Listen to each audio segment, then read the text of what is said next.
What up, everybody? How are we all doing? We have a little bit of a new quality setup now. Thanks to all the patrons, thanks to all the people on the YouTube network, thanks to the sponsors, thanks to everybody. We have improved the quality of the podcast. Thanks to you, Michael, and all the members of the Transformer Slag Elite Guard, I guess we could call it. You know, you guys who've donated to the podcast and super chatted and everything. We managed to get a nice new, I don't have the box nearby, but we got a nice new webcam, so now the background's going to look much more vibrant and pretty. Yeah, everything looks really good. I'm very happy with it.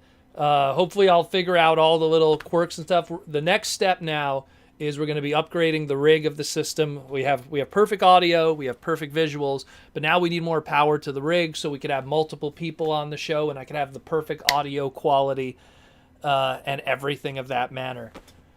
But yeah, I just want to give a shout out. I noticed we have a brand new YouTube member. So we have Elves Bleed 57 joined the Minicon recruits. So thank you for joining us, Elves Bleed.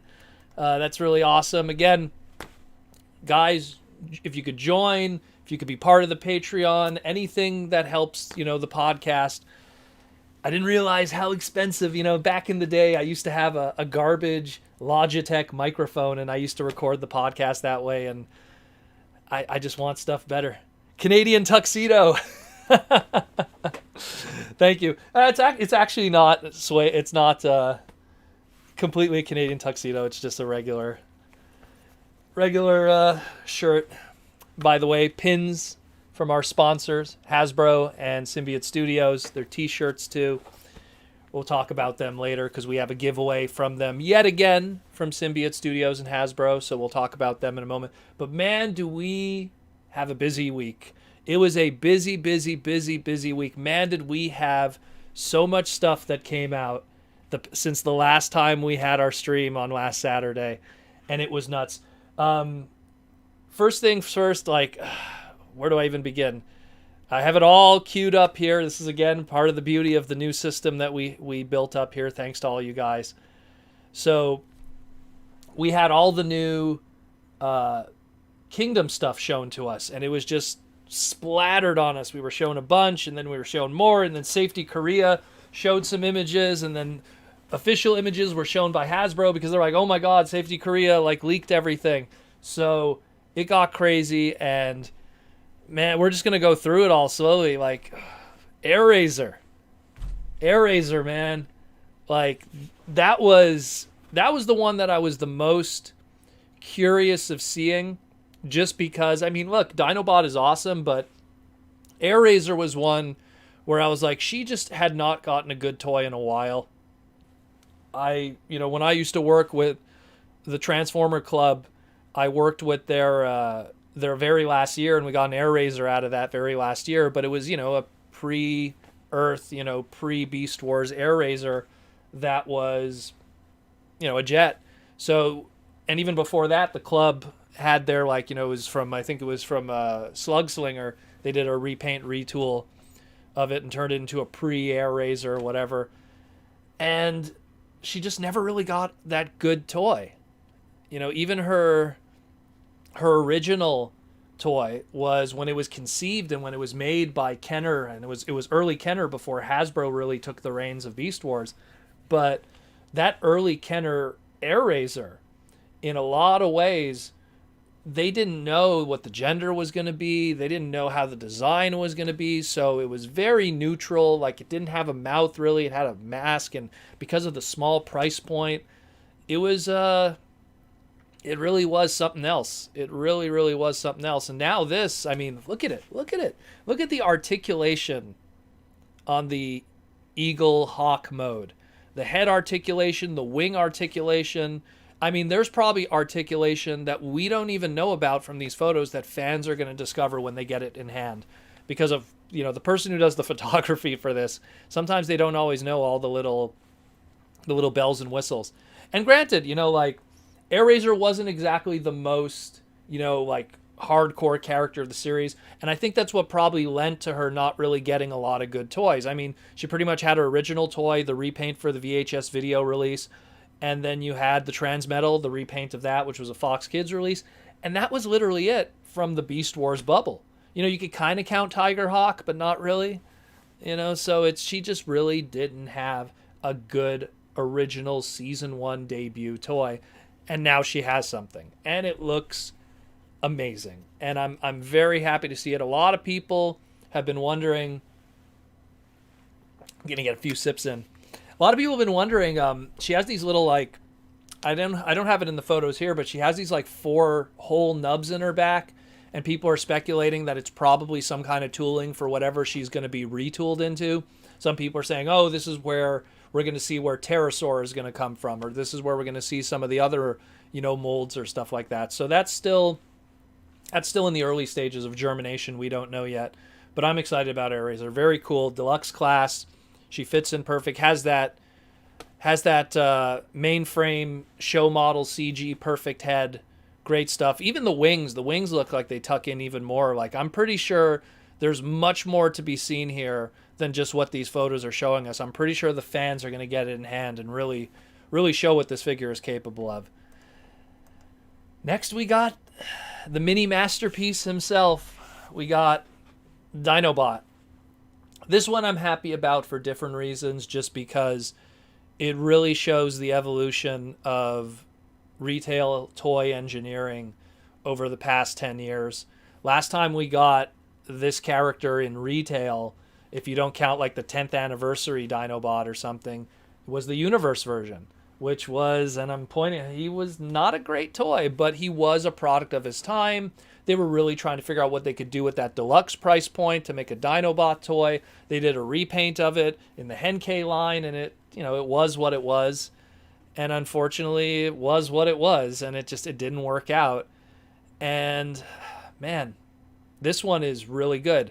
It's something where, you know, if you couldn't afford, and I'm looking right at him, that Masterpiece Dinobot that was like $300, and he was an expensive toy, but that toy was made with like the intention where it's like, well, whatever it costs to make it happen, that'll be the cost.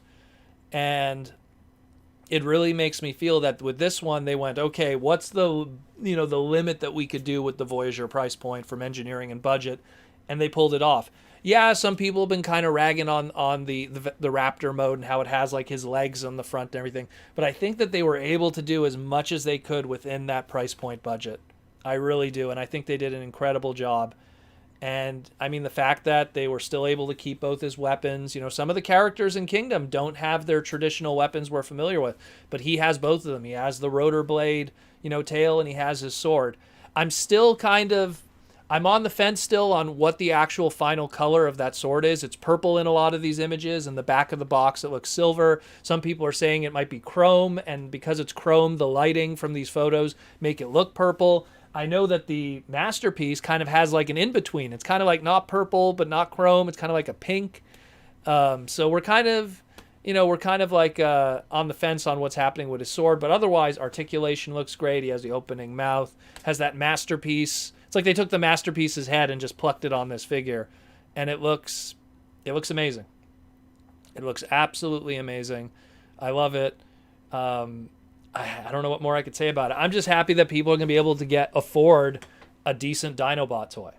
I think that's the most important thing more than anything, is that they could afford a decent Dinobot toy instead of having to drop like, you know, $300, $250 American. You know, that's where it gets kind of crazy.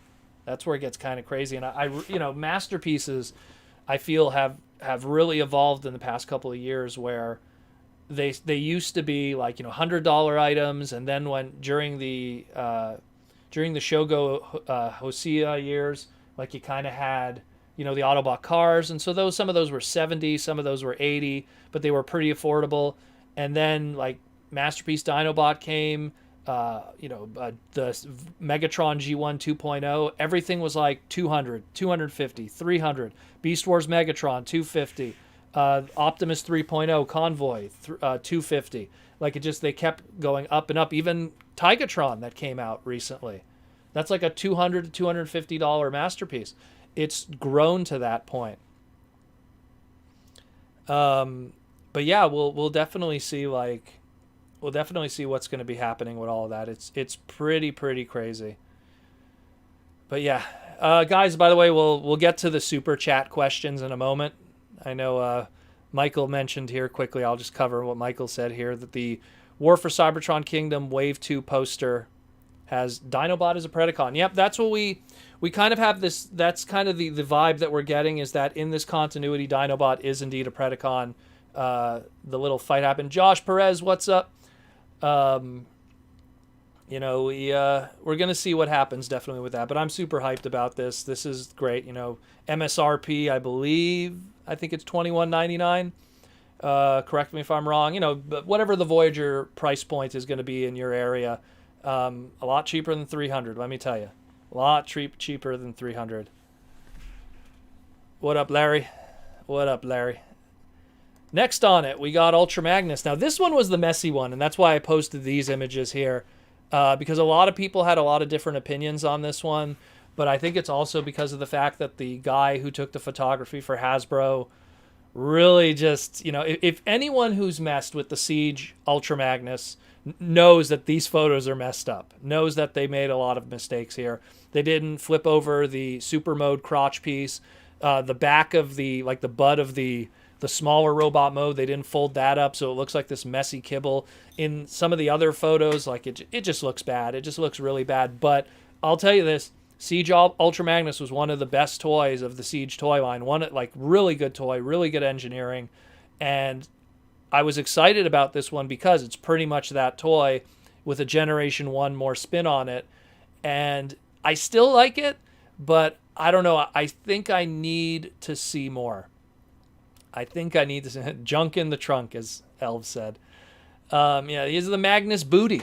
It's just hanging off the back, and you can see, with at least with the stock images on the right. Whoever did the stock image, he fixed the back and did it properly. But I mean, there's a lot of transformation mistakes everywhere on this. The fans are going to get their hands on this. They're going to take the good photo shoots. And then we're going to truly see how good this figure is. I'm very surprised how badly Hasbro handled the photo shoot.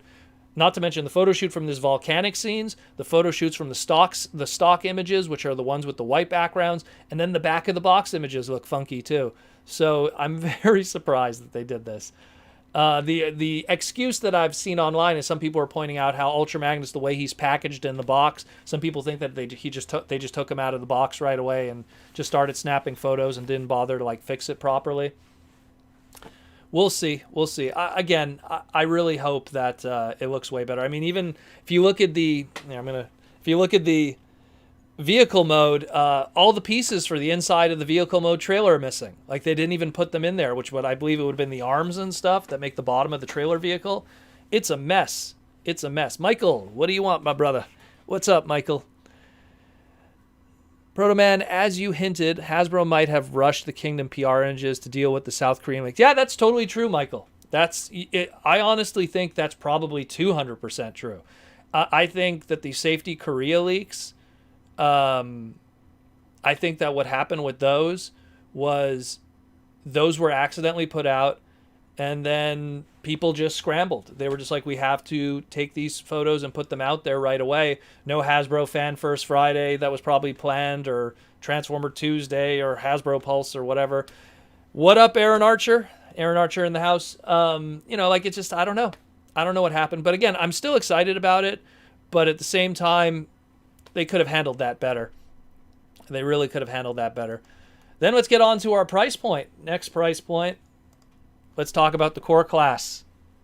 So now we see two more of our core class guys. These are what we could call scouts. They're pretty much the version of a scout today, or during the Dark of the Moon days. It was they called it the commander class, which was kind of confusing today. So it was called a Cyberverse commander, which Cyberverse is a different thing today, and commanders are a different thing today. So 2011 and today are confusing in a lot of ways, but the point is, these are our core class, and we have our little Starscream, and we have our little Megatron, and I said in my segment about the Megatron that he comes with the little gun that comes with the Hasbro Pulse figure of the Centurion, but some people have been staring at it much closer and thinking it might be a different mold completely. I don't know. It's very close. It's very close, if anything.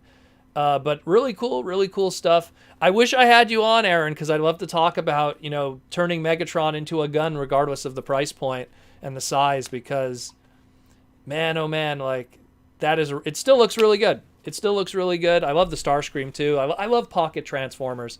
That's going to get into my segment of what I got this week. But it's still pretty cool. Michael wants to know, Michael, who is a member of the Transformer Slag podcast, you could join below.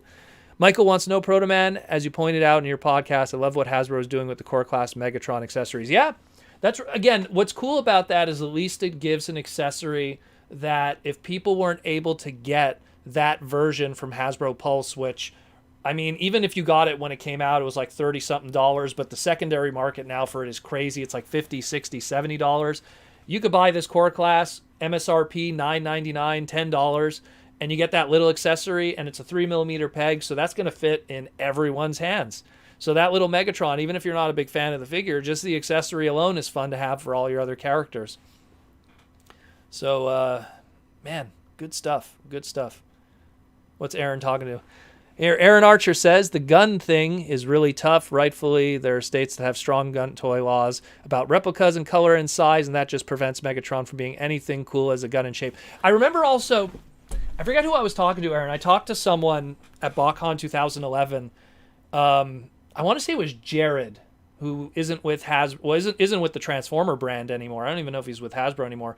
But he was also pointing out how they were having problems because there was a new gun that was developed that was called the Swiss minigun or something, which was like literally like a gun that was like the size of like the palm of your hand. And they were going like, we can't even make like mini Megatrons because now mini Megatrons that still have all those, dark grays and blacks to look like a real gun, we can't even do that because now there's real guns in real life that could shoot and kill people that are that small. So it started to just become a headache after like 2011, and we got that little Megatron. I almost want to run and get it, but I'll get it afterwards.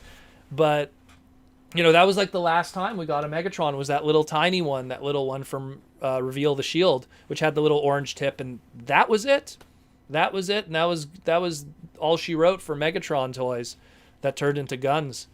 I think it was Jared. It was so many years ago. It was like 9 years ago when I talked with him. But I remember it was someone from after the Hasbro panel. It was very interesting. But yeah, I'm hyped about these. They look really good. The Megatron looks really good. I would really like it if that Megatron, if it was done in all black and kind of had like his Megatron Origins kind of colors. Remember the minigun issue? Yeah, I just remember that. I remember Jared told me, I think it was Jared. I remember he told me about it, and then I remember going back to my room, and my roommate had his laptop and looking it up because I was like, what is this? And if you look it up, Swiss minigun, it's like this big. It's this tiny little gun that's nuts. And that was just coming to the market at the time. And he's like, well, that's probably going to be the end of that.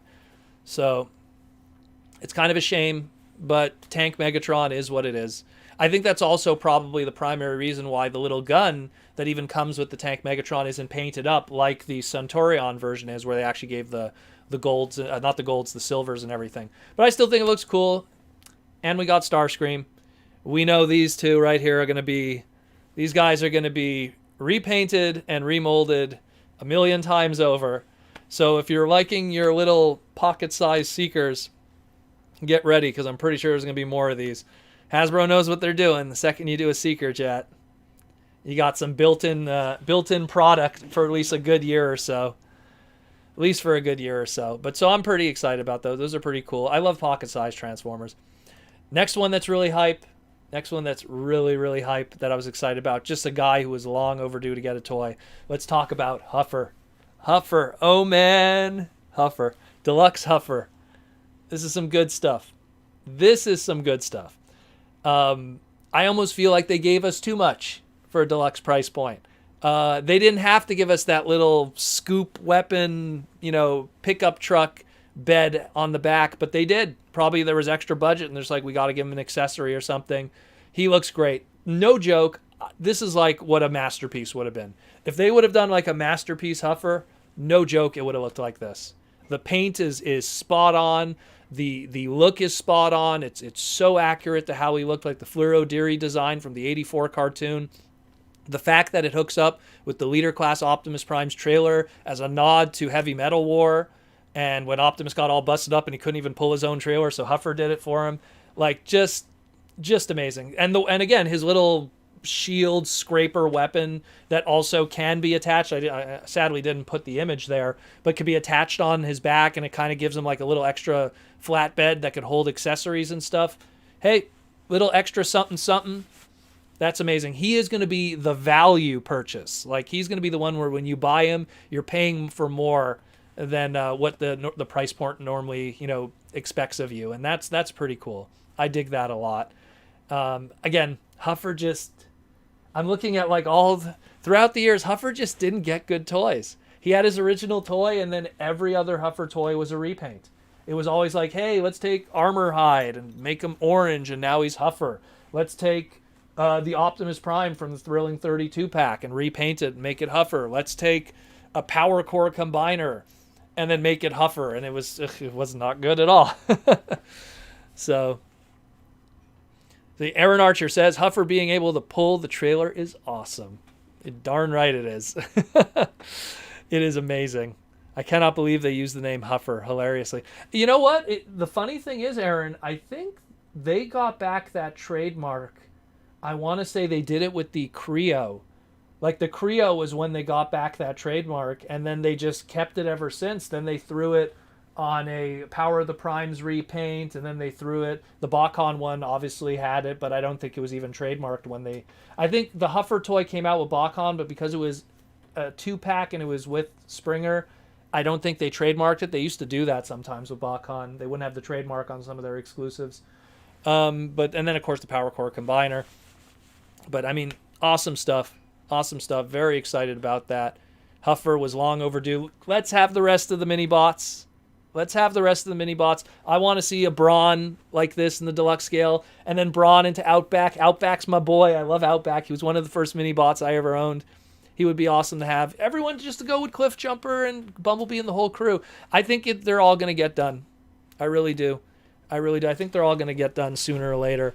Really awesome stuff, though. Very, very, very impressed with it. And then his little classmate over here, in probably going to be in the case with him, of Ractonite. Anyone who was on my Twitter saw the little story I was saying with him. Like, this guy is got to be a throwback to Killer Punch. He has to be. Like, there's so much going on there. Like, just from a story perspective. I'm just gonna lean in so you guys can see me. From a story perspective, I just love it.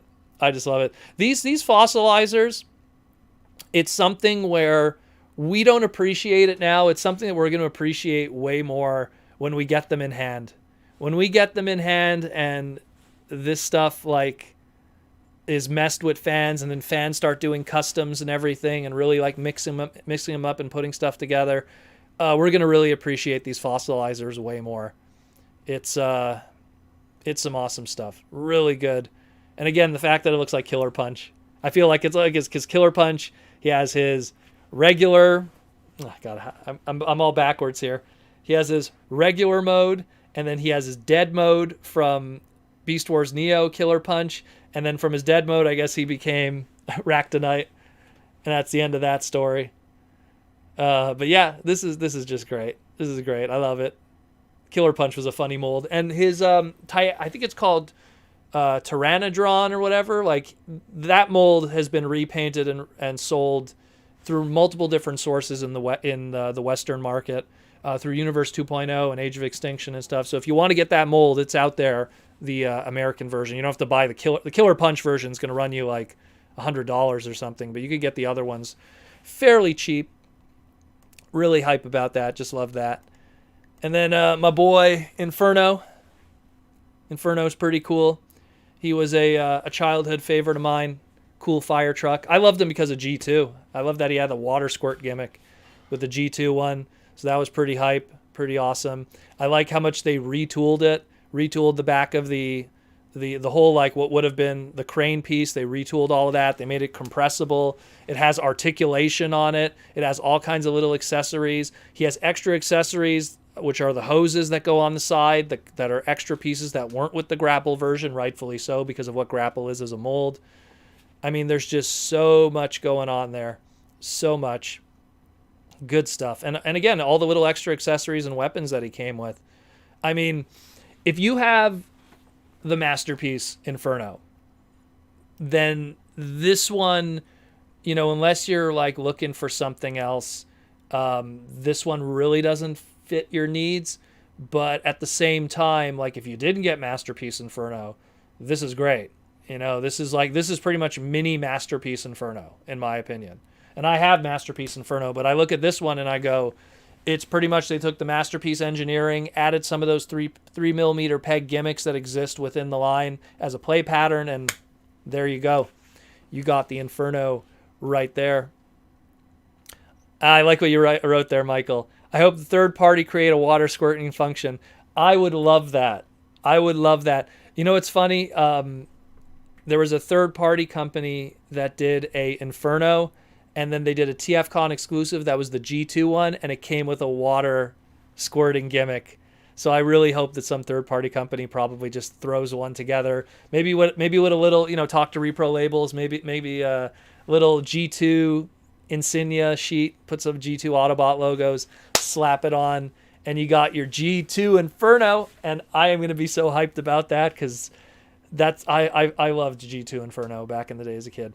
My introduction to Generation 1 was the 86 movie, but a lot of it was Generation 2, because I didn't get to enjoy all of G1 when it first came out. But when G2 came out, I got to watch all those G1 episodes. A lot of those G1 toys were repainted and retooled into G2.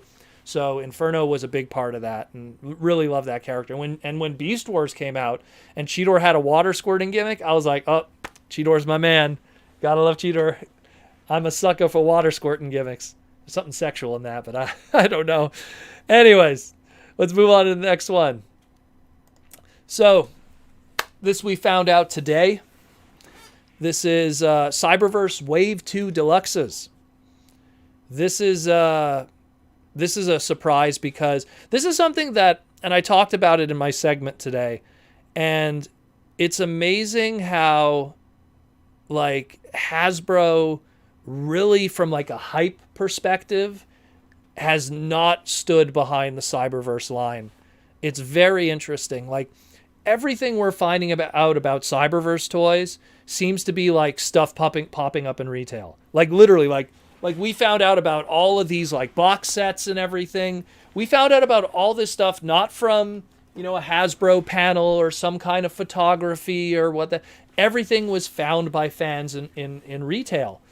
And it's crazy how much they haven't stood behind that brand. And I wonder, what is their MO when it comes to the Cyberverse line? Like, is it something that they kind of see equal to that of like rescue bots, and they don't really want to take it seriously? Like, I don't understand, like, why this is how we always find out about our product. We don't get official images. You know, we don't even know what the alt modes look like, although we could obviously guess, because we've had tons of toys of these guys already in weaker fashion.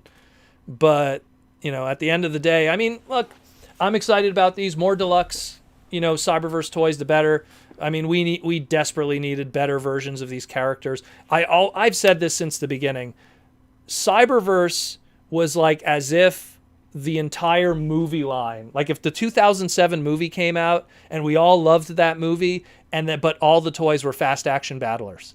They were all just these very simple, kind of deluxe, but all gimmicky, all kind of weird proportioned, you know, gimmick toys. And that's what a 95% of that Cyberverse toy line is. It's one-step changers, it's simple changers, it's oversized toys that have 4 points of articulation and not many pieces, not many paint decos.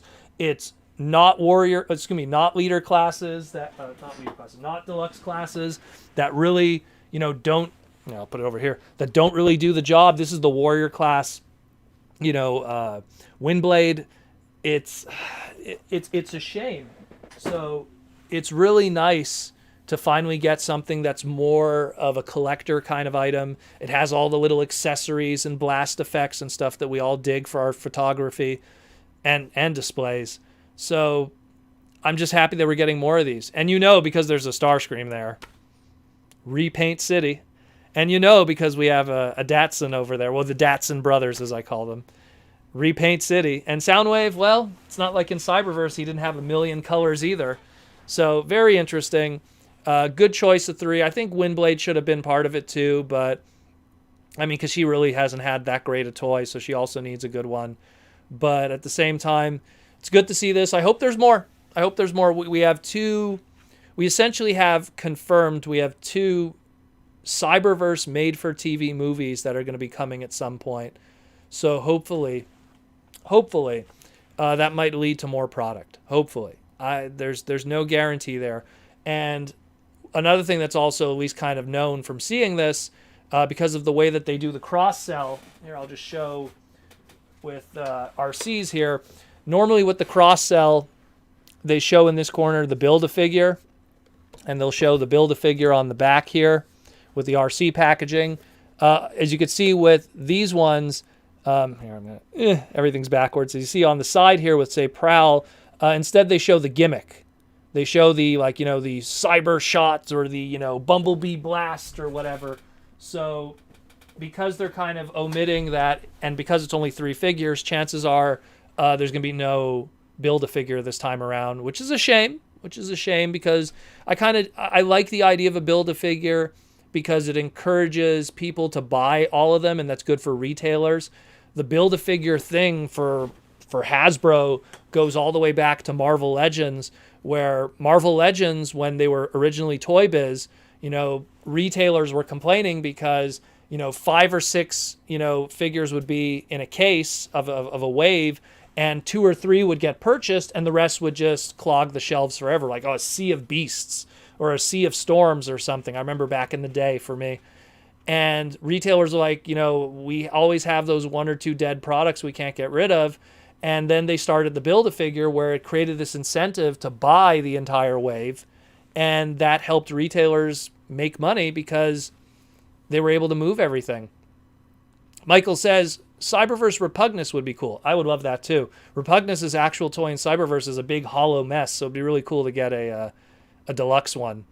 And then include the little ones with it too. The little multi-pack one. It's still fun. I still like Repugnus. I always have a soft spot for him. But getting back to what I was saying, it's a shame that the whole Build-A-Figure thing was phased out. Transformers the first Build-A-Figure technically was during the PVC line. In Japan, the SCF PVC line, you had the Build-A-Figure of all the Titans. So you had Build-A-Figure Fortress Maximus, Build-A-Figure Metroplex, Build-A-Figure Scorponok, Build-A-Figure Black Zarek, Build-A-Figure Grand Maximus.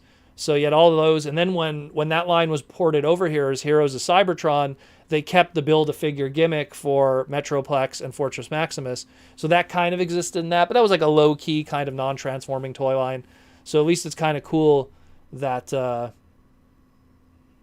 people are sending me so many images on Instagram.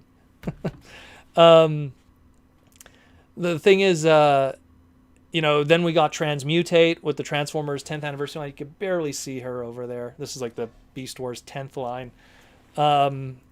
We got her, and she kind of was in a lot of ways one of the first official Build-A-Figures in the Western market, if you don't count combiners, I guess. But it would have been nice. It would have been nice to get more. I always say Windblade could have been a Build-A-Figure just because of how her gimmick was in the show. Spoilers for season 3. But they didn't do that. So, that would have been topical if it was done properly. I always say this. This should have been from the beginning.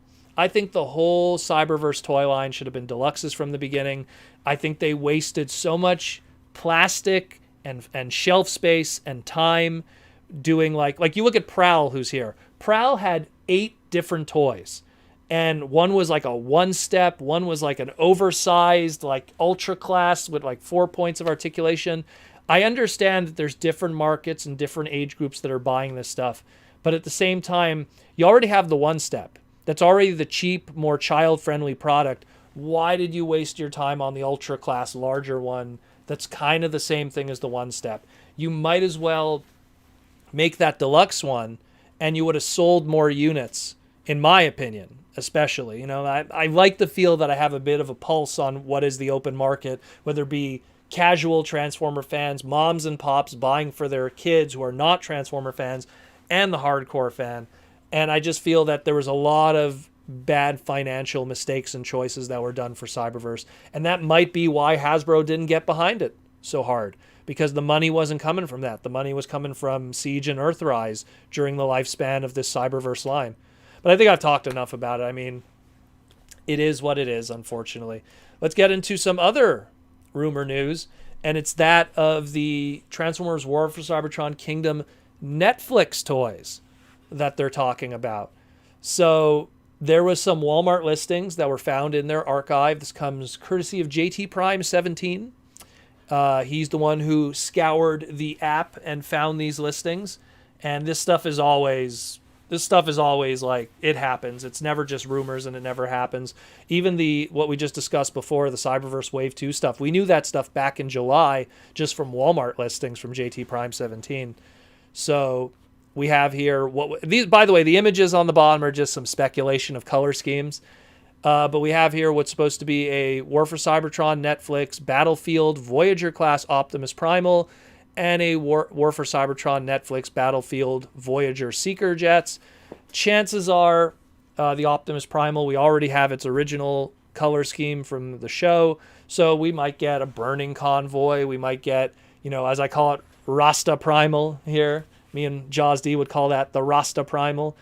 We might get just a battle-damaged Optimus Primal, which is what a lot of those Netflix toys have been up to this point in a lot of ways. So, I mean, there's one of many color schemes. Michael says here, for Transformers Soundwave Battle 3-pack was shown available on February 2021. Maybe Hasbro is doing a new production to meet the demand. It's possible. Very possible. Very, very possible. The 3-pack could also be the Soundwave with 2 extra accessories. So, like 2 weaponizer accessories or something, or Battlemaster accessories, excuse me. So, one of many things. Elv Bleed says, could Primal be a toy accurate one? That's a possibility too. Part of me wants to say that, because when you look at what the Netflix toys have been up to this point when they have a counterpart, they're usually pretty much the same as the original with some mild changes. So that way, what it looks like in the show still matches what is the toy product that's being advertised to us. So in a lot of ways, I do agree with you. Maybe they'll do something that looks more like the toy, because it'll still kind of look like what people are familiar with. Where if they do like one of these 2 colors, and these 2 colors have to be featured in the show at some point, that might be a bit confusing. Like, even look at something like the Decepticon Mirage that they did. That was featured in the show, at least for a bit of a moment, even though Mirage ultimately was sporting his actual color scheme the rest of the show, and that was a non-Netflix toy. So maybe we might get this guy, and he might only appear for a moment, and that will justify that as a Battlefield color. Maybe it might be like what you said, where it might be toy accurate, and that'll be what he sports the entire show. Who knows? Who knows? Who knows? It's very hard to say right now. Michael says, that would be cool if Battlefield means that we get an original Beast Wars well, that his mutant face or the mutant heads, that I don't know. That I do not know. Unless you're referring to just the clothes mask. I don't know. That's something. The funny thing is like it's 50-50 with the Netflix stuff. Some of it gets repaint retools like Alita and a few others. Some of them are just straight up repaints. So it really would have to be let's see what they're going to want to do at this point. There's just so much to contemplate with all of that at the end of the day. So many messages. But, and the Seeker Jets, I mean, pick your Seeker Jet. Pick your Seeker Jet. Is it going to be Sunstorm? Is it going to be Ion Storm? Is it going to be Acid Storm? Is it going to be Hot Lynx? Is it going to be Red Wing? Pick your color that hasn't been done yet with that Starscream Earthrise mold. And I'm pretty sure it's going to be one of those. That's going to be a Voyager. We don't know which one, but it's going to be somebody. Maybe it'll be Lady in Purple. Maybe it'll be some generic new Seeker or something. We do not know, but it's going to be something. It's going to be something for sure. Also, the Transformers Robot Enhanced Design line, which I have been kind of hot and cold with. I seen it in retail. I messed with my friend's Soundwave. I could see the appeal, but at the same time, it's something that would have been really cool in a world where we don't have really good Soundwave toys. You know, like there was a line back in the day called the Transformers SCF PVC Mega Scale, which were about, they pretty much did the exact same thing that the that these RED ones did back in the day. But those came out at a time, I think it was like 2002, 2003, where Classics was still far away. Classics was still a long way to go. Masterpiece of those characters were still a long way to go. I think at that point, all we had was Masterpiece Optimus Prime and Ultra Magnus, the repaint. I think we didn't even have Starscream yet when those came out. And, you know, so like those had a place back then. Today, I feel like the RED line, and I know this is going to sound crazy, but I feel like the RED line is targeted at a more casual audience that remembers Transformers in a more passive manner. And dare I say, sacrilege to say this, but maybe even the pop vinyl kind of market, the Funko Pop market, where it's something that's not overtly complicated. It looks really nice. It's a good desk product, as I use the term. Like you could put it on your desk at work and, you know, people will be like, oh, I remember that guy who turned into a gun, you know? Like, I think it's that. But so these two listings that popped up, these two listings essentially are for more Transformers RED product. And it's that of a RED Redeco Megatron and an RED Beast Wars Optimus Primal. So the one thing we could look forward to with that is we're probably going to get an Optimus Primal, probably more Beast Wars in the Transformers RED line. What that'll be, we don't know.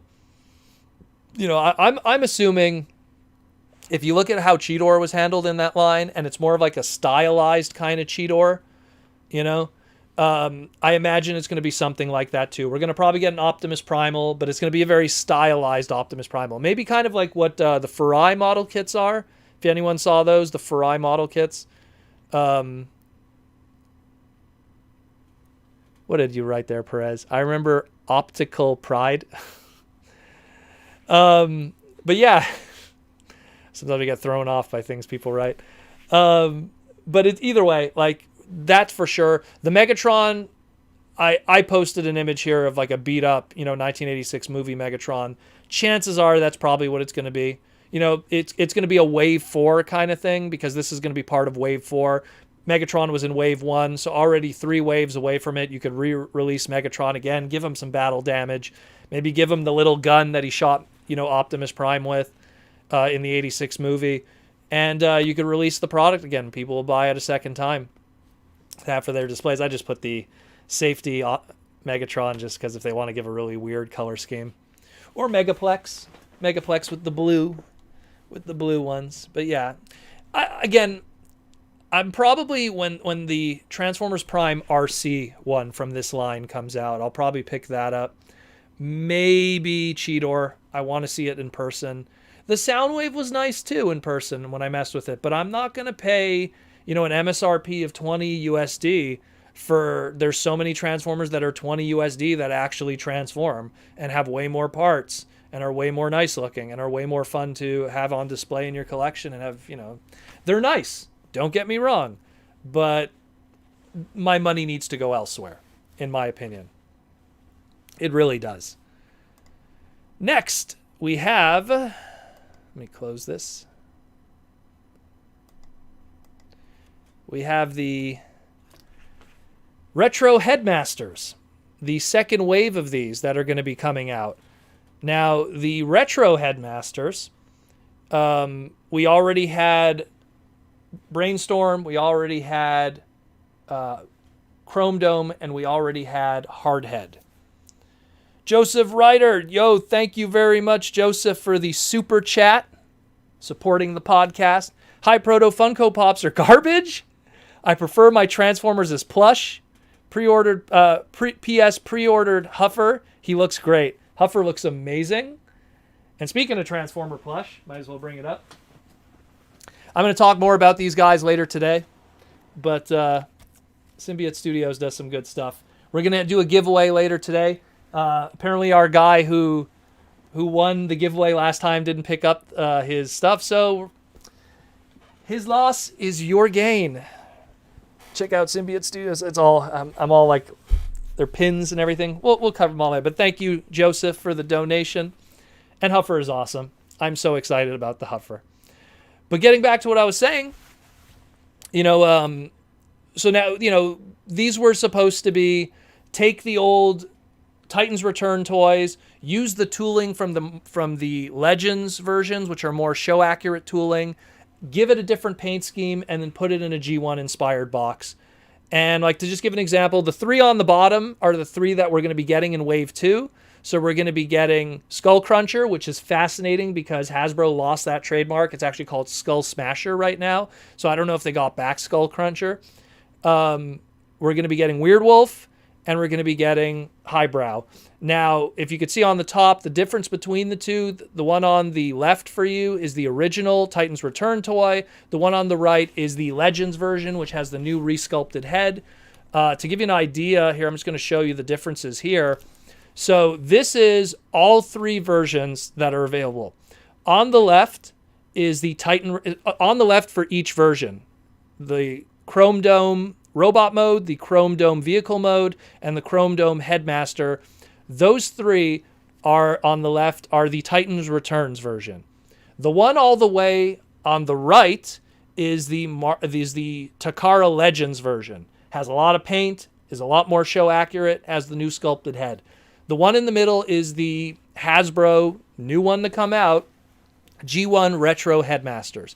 And while the box is really cool, don't get me wrong, I think that box is awesome. If you actually look at it, there's not as... It's kind of like an in-between. It doesn't have as much paint as the Legends one, but it does have the new head sculpt and has a little bit more paint than the retail Titans Return version. So the way that I see it is, if you really like this mold and you really like this character, unfortunately, the Legends version is still the better version to go with. It has the better paint, it has the better look, and it has the sculpt. If you want to do it on a budget or want to pick it up in retail, you're better off going with the one in the middle. It does have the nicer box, in my opinion, because it has that G1 box. But I mean, that I just wanted to share this photo just to give you a comparison at what this retro line is going to be, this retro Headmasters line, and where they're going to go with it. I remember John Warden said he wanted to bring over Japanese exclusive molds. I thought he was talking about like rare Japanese like G1 molds. He technically is right. These are Japanese exclusive molds, at least the head is.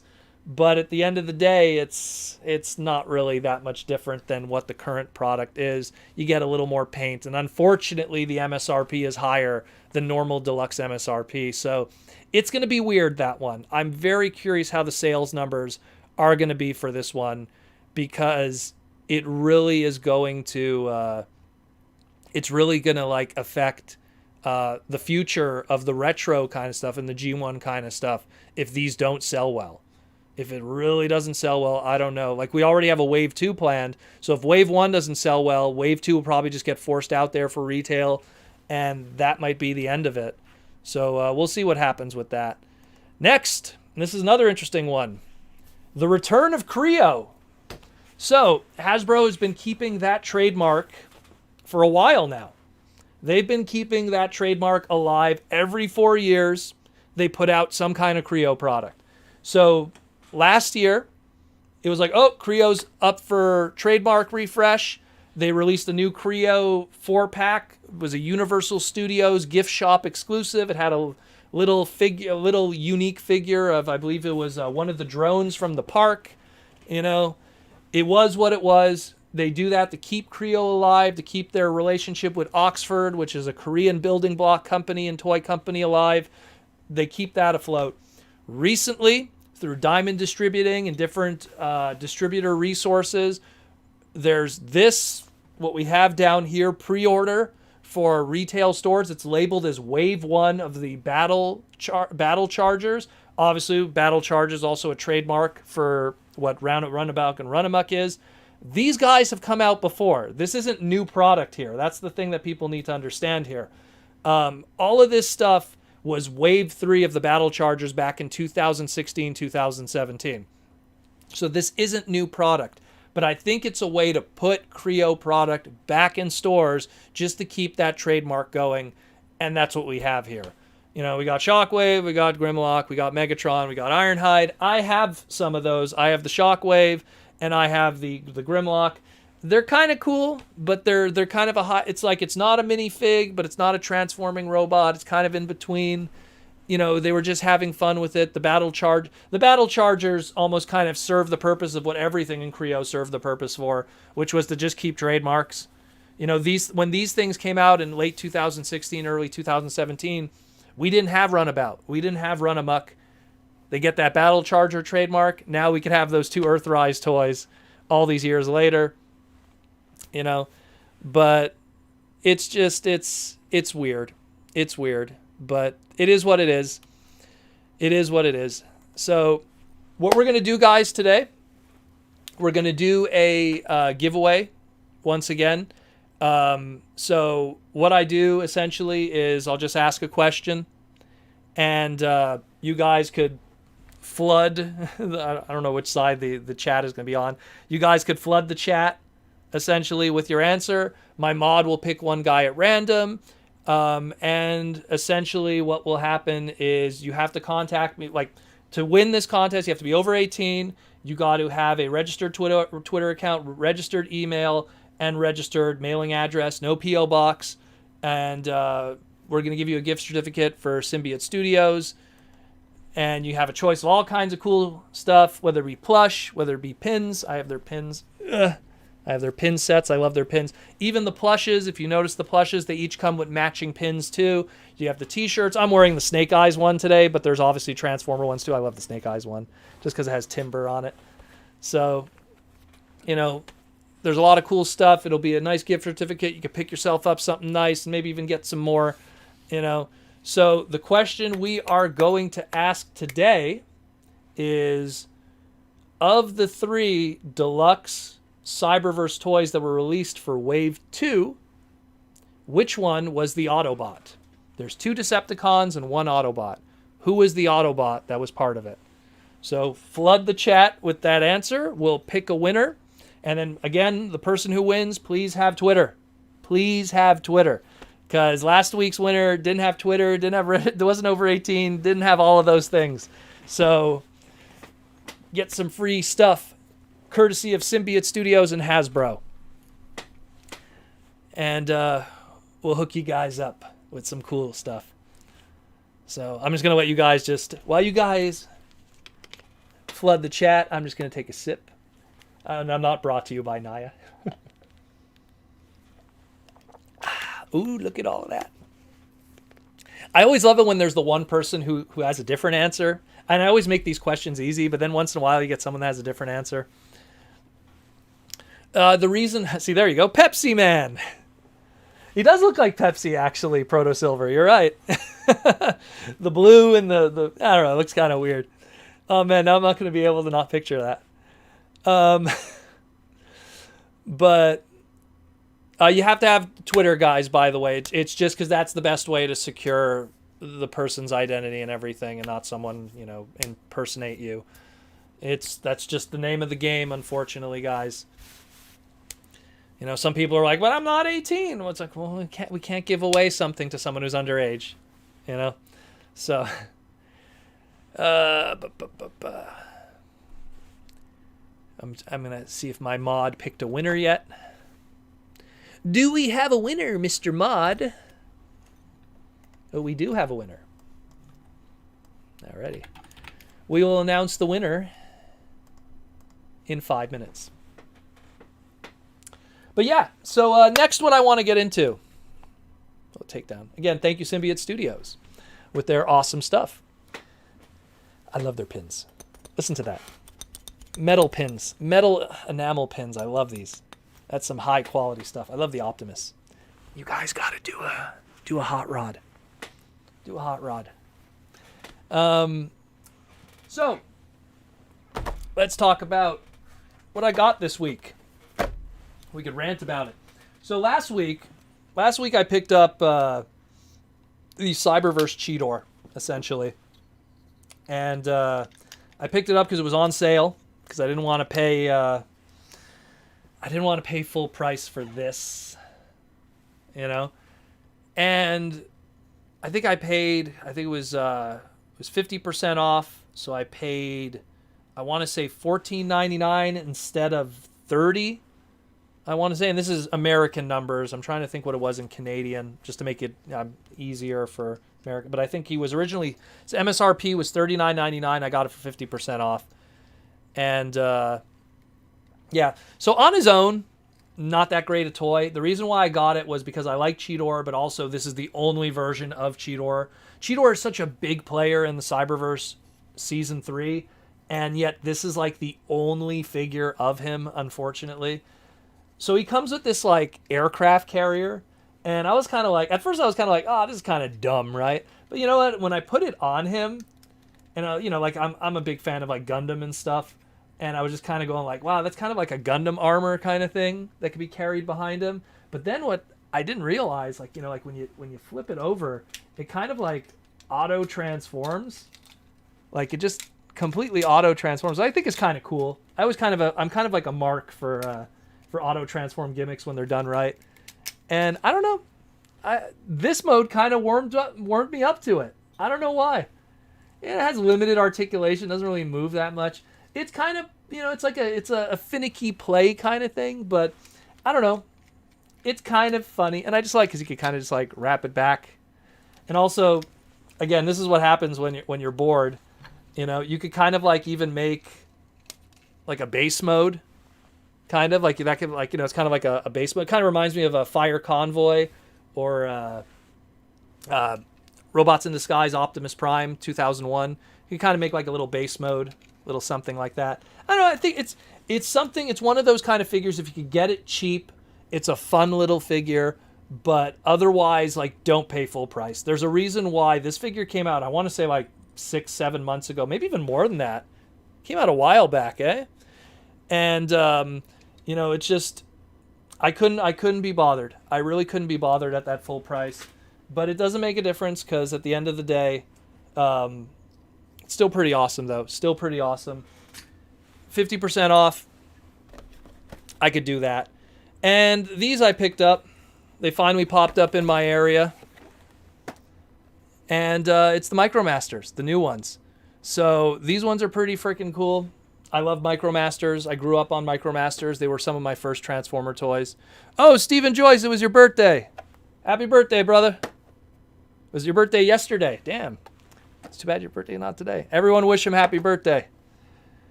So I picked up these guys. The MicroMaster Race Car Patrol team. Finished those off. The MicroMaster Combiner team of the Space Patrol. Pretty cool stuff. Dig these a lot. Blastmaster, Fuser, Roller Force, and Groundhog, this one. Really cool. I'm very excited about these. I haven't opened them yet, but I mean, I have the other molds. This is going to be a new mold for me, but I'm really hyped about these. These are really, really cool. Really excited about these. And imagine they just showed up. Just showed up in my area. So if you think your area is bad, has bad Transformer distribution and all that kind of stuff, let me tell you, it sucks for everybody. It really does. It always does. It's always hit or miss. So at the end of the day, I love that. Like, looks really nice. Little molded guns and fusers hands there. Really dig that. It's really cool. Really like it a lot. But yeah, that's all I really got this week in terms of Transformer stuff. Not much else. Otherwise, pretty quiet week. It was pretty much so news heavy that there was kind of more, the focus was on that more than anything else. And yeah, it was pretty cool. So we're going to announce the winner. So the winner of the Symbiote Studios gift certificate, which gets you $30 at Symbiote Studios, goes to Rongi.com. That's literally his name, Rongi.com. And he said Prowl. So he is correct. So, Ranji, if you have Twitter, if you have Facebook, well, Twitter would be the best one. If you have Twitter, please contact me. And we'll work something out, and we'll get you your stuff. You get free shipping. Don't worry about what you buy, because shipping is on us and on Hasbro and Symbiote Studios. So you don't need to worry about that. And also, for anyone that's here today, we're going to also be having that anyone that does an order with Symbiote Studios from their Transformer product, if you want, we will have a special promotion code because it's Christmas coming up.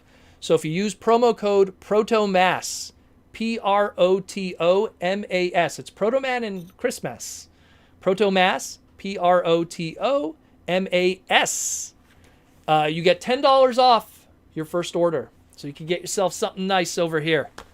Nice little Christmas present for someone. Thank you. Yeah, DM me on Twitter. That'll be perfect. I'll get back to you after. Like, I'm not going to get back to you right away now, but I'll get back to you on Twitter, and we'll work everything out. And that'll be awesome. So, yeah. Aside from that, there's not much else. There's not much else to talk about. We pretty much covered everything for this week. It was a very busy week. A lot of big reveals. A lot of cool stuff. And, I don't know, man. Like, it's just, the Huffer was the winner for me. I was just like, hey, man, we got a new Huffer. That's all that matters. That's some hype stuff. Really cool. And, yeah. Aside from that, not much else.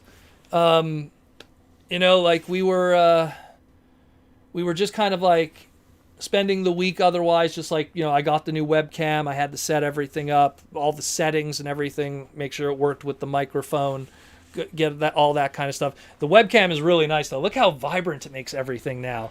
Like, man. Like now, like it used to be the G1 collection was washed out by the light. Now it's like it's nice and vibrant. The only thing that sucks with this webcam is it's still wired.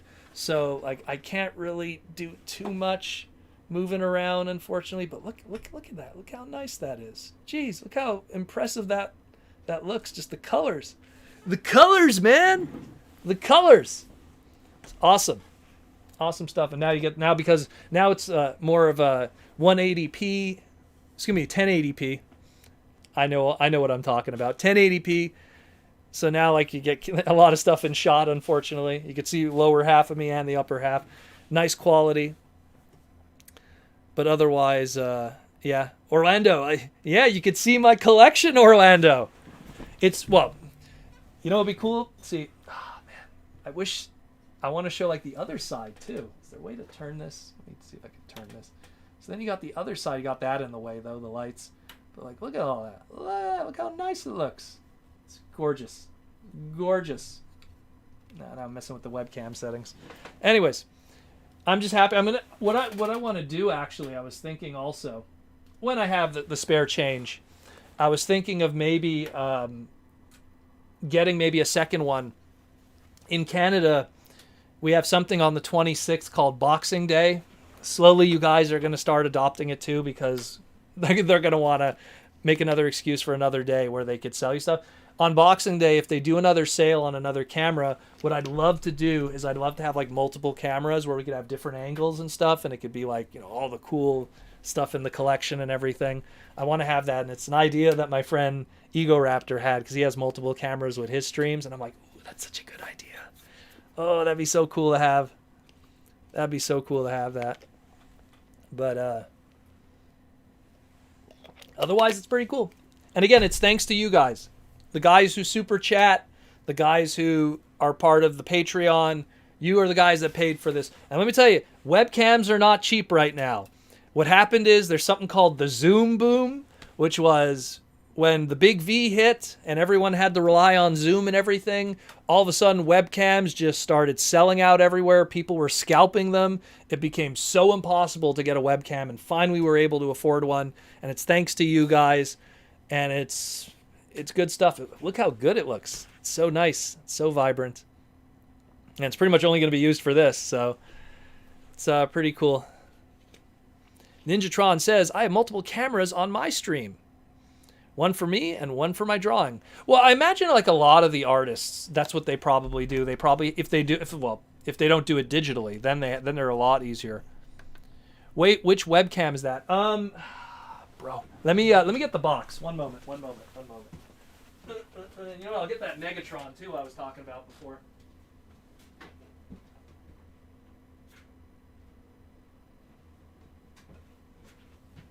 Get that Megatron that I was talking about also.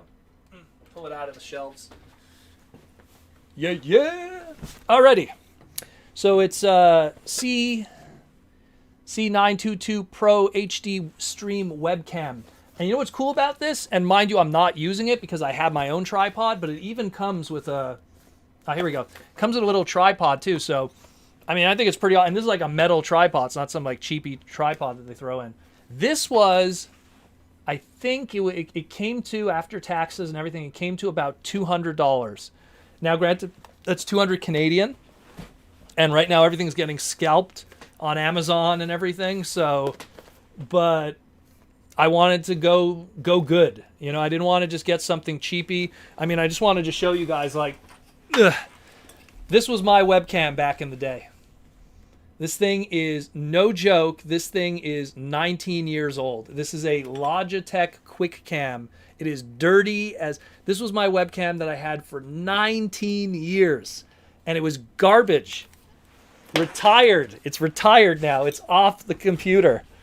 So...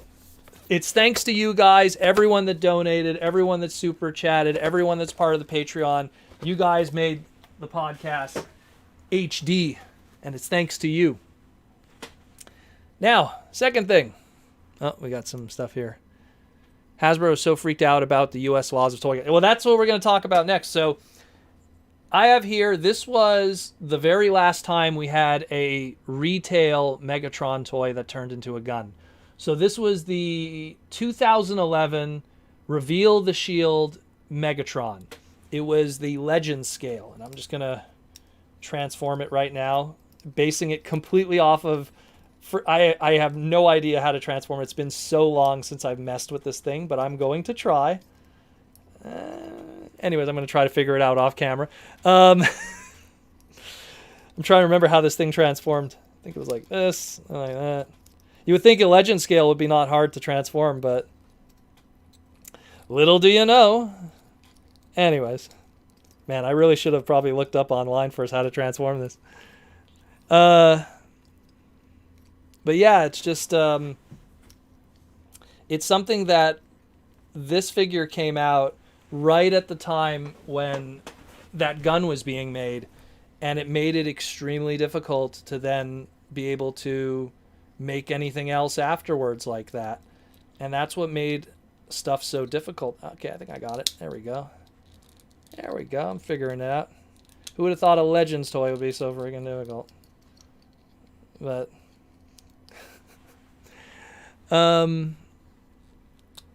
Reveal the Shield. Mine went into the gutter. Well, my mine's already in the gutter. But so essentially, like, you know, this is badly transformed. I just wanted to show you. So, like, they put an orange tip to make the gun mode, essentially. And this is half transformed right now. And if you look how small it is, it's tiny. It's not a big deal. But the problem is there was guns that were being made that were essentially that big. And that was becoming a problem. And they were like, well, what do we do then if that happens? People are taking a look. Taking a look. It's in a book. It's Megatron in gun mode. He can kill Starscream.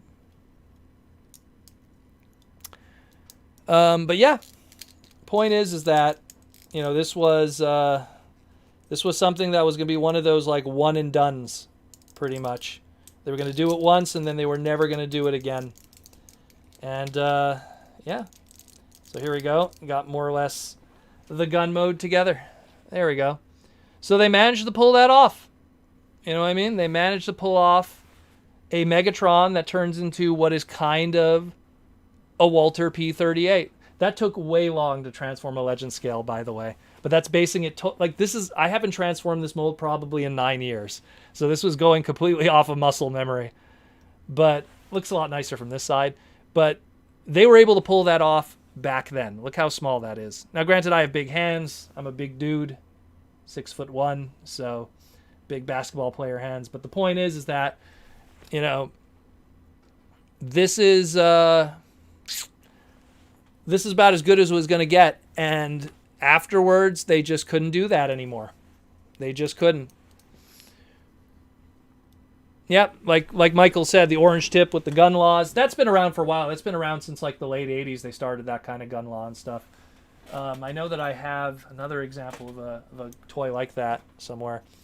But that was it. And that's the last time we're going to see a Megatron like that. Now everything is going to be... everything's going to be tanks. Well, like Michael, the Nintendo light gun, it was originally gray, and then they had to make the second run, I call it the Captain N colors, which was like the completely orange gun with little gray areas. Like, things changed. Things changed, man. Toy market changed completely. So, it is what it is, unfortunately. And now we're relegated to Megatron being a gun with wheels, or as we know it as a tank, a turret. So that's just how it's going to be from now on until, until people learn to not, hurt each other with a gun, I guess. It is, unfortunately, what it is. I'm just going to transform him back. But, again, he was pretty good for a legend scale. I think these were like $5 each back in the day. These were pretty cheap and cool, though. Really dig it. Very nice. Very nice. Little rub sign. Me from messing with it, the rub sign heats up. Pretty cool. That was the reveal the shield gimmick. Now we got the peel to reveal gimmick with the cards. So, pretty cool otherwise. What time are we now? We're 9 o'clock. In the U.S., too, many groups sue to get money. Hasbro probably doesn't want to deal with the potential lawsuits. No, totally. Look, I understand totally. Look, it's the same reason. Look, we never got a reissue of Fortress Maximus, the original one. He was supposed to be not so much reissued, but he was going to be in the Robots in Disguise line as Fortress Maximus, a.k.a. Brave Maximus from Car Robots. He didn't get released because of drop tests. He just couldn't pass the drop tests. And what drop tests are is they drop the toy and they just see if it could really hurt somebody, if it's dropped after a certain height. And anyone who owns a original, probably if I move out of the way, these big boys over there, these are the originals there, they're heavy. They're probably one of the heaviest Transformers until Unicron comes out and I weigh him. He has like a core metal chest Fortress Maximus, the original Japanese and American 87 release. So they don't want that accidentally falling on a baby and killing it, I guess. It's crazy. It's crazy, man.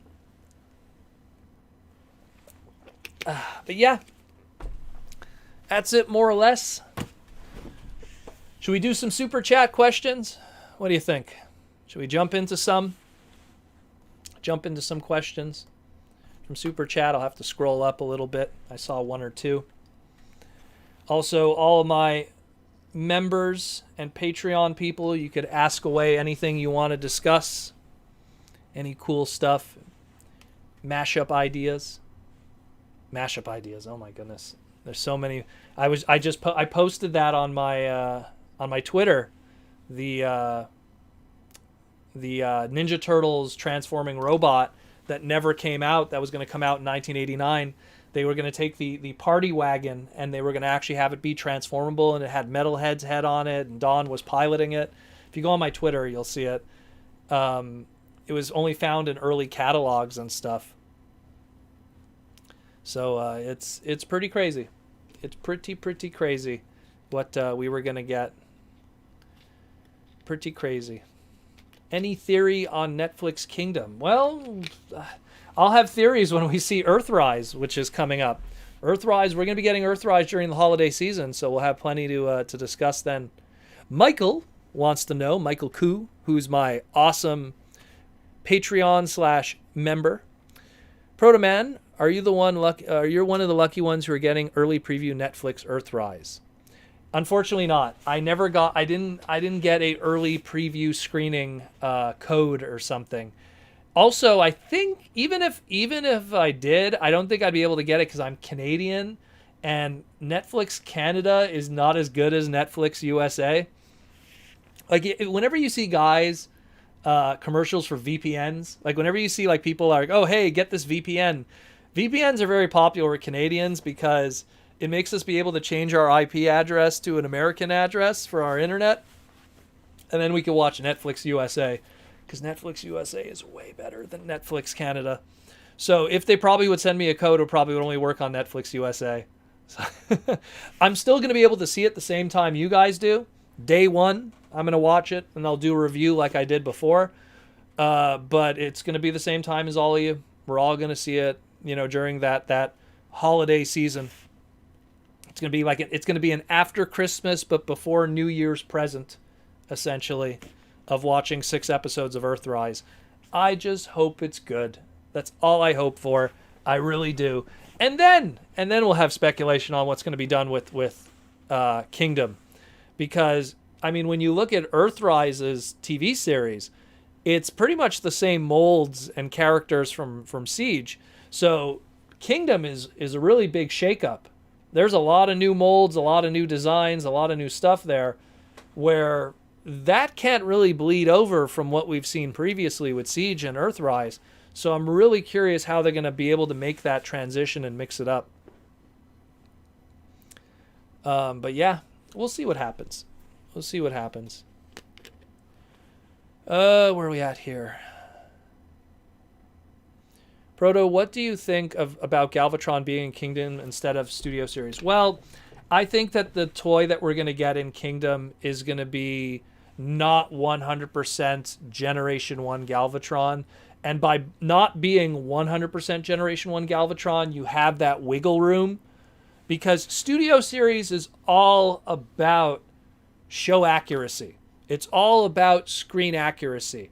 There's no room for otherwise. They want to look how it looks in the fiction. When it's part of Kingdom, when it's part of Earthrise, when it's part of another line, you could have stuff that looks like the character, but also visually has little tweaks and changes and differences that potentially make it easier for a price point. Because if you're going to have a leader class Galvatron, it's not going to be to scale. Think about it. Look, we just got images. A whole bunch of people are sharing images right now of their Studio Series Hot Rod and how tiny that thing is. Like, I'm going to have to transform this one. My Studio Series Hot Rod is in the mail. It's on its way. Shout out to CMD Toys. I'm just going to transform this one because it gives you a bit of an idea of scale, at least. Because some people have already taken shots with it. So, literally, Studio Series Hot Rod's like this big. No joke. No joke, he's this big. He's tiny. Now, if you have a leader class Galvatron, that is not going to scale with the Studio Series. So, clearly the leader class Galvatron is going to be its own thing. It's going to be its own thing. It's going to fit fine with whatever you're doing with Kingdom, but it's not going to probably fit fine with what you're going to be doing with Studio Series from your displays or whatever. Yeah, I think it was Pia that posted the image. I remember someone was sharing it around. It was a really good one. Just had all the different ones so you could see the scale of the toy. But the point is, keep that in mind. So because he's tiny, he's going to be an issue. He's going to be an issue with a leader class Galvatron. I don't see that leader class Galvatron Kingdom being your stand-in for Studio Series. And I think Studio Series 86 is going to be around for a while. Just like how regular Studio Series is going to be around for a while. So I think 1 year from now, 1.5 years from now, when they need to do another Galvatron toy, we'll get a G1 Galvatron in Studio Series. Proto, do you think we will get maximal fossilizers? Because our idea of fossilizer are usually alt modes and Predacons and reptiles. Well, I think that there's a fictional connection there. I think that fossilizers are a creation of Megatron, as in Beast Wars Megatron. And I think that's why they're primarily Predacons. Just because it's a Megatron creation. Not to mention all the fossilizers thus far have been dinosaurs, and dinosaurs are Predacons, so there's kind of your answer there too. So, but I think it's more of a fictional influence. Isn't Hot Rod supposed to be small? Yeah, he's supposed to be small, but he's not supposed to be like tiny. Like, think about it. Like, if you're going to have like a leader class, leader classes are usually on average between 7.5 inches and 11 inches. Hot Rod's tiny. Like, it would, like, it's like Galvatron fighting, like if you picture Galvatron in the movie, the 86 movie, it's like Galvatron fighting Bumblebee. Like, that's how the scale is there. You know, so it's not the same. Hey Proto, I'm going to ask a weird question, but can you sing Hono no Overdrive? I don't want to sing the whole thing. Convoy, convoy, orororo batoraivu, fai aya convoy, akasento, fire flash. Arero da kayayaku irotitotsu karoboto Cybertron fuya. There you go. I gave you the chorus. I think Hot Rod will scale with the War for Cybertron Deluxes. Yeah, that's. I had this discussion on the Discord with Ian, one of my guys on the Discord, one of my Patreon dudes, and he mentioned how, like, you know, he didn't understand, like, why did they make. I firmly believe there was a story there. I feel like when they were making Hot Rod, they were probably like, okay, this is a deluxe toy. And then they were like, okay, but if he's a deluxe toy, well, here's the other stuff we have planned, and you can only have 4 deluxes in a wave, and we really want to have Hot Rod on that launch year, but we want to also have, you know, like, who do we kick out? We have to kick out Cup? We have to kick out, you know, Blur? You don't want to get rid of that iconic trio of guys that are from the 86 movie. Do you want to get rid of Jazz after we've waited for Jazz so long? You want to kick him out? So, like, okay, maybe we'll make him a Voyager instead and include some extra accessories and stuff to justify it. And I honestly feel that's probably what happened. Or he didn't fit the budget of a deluxe. Maybe the plastic and pieces and the gimmick with the visor, it just didn't fit the budget. So who knows? Who knows? Who knows? It's crazy.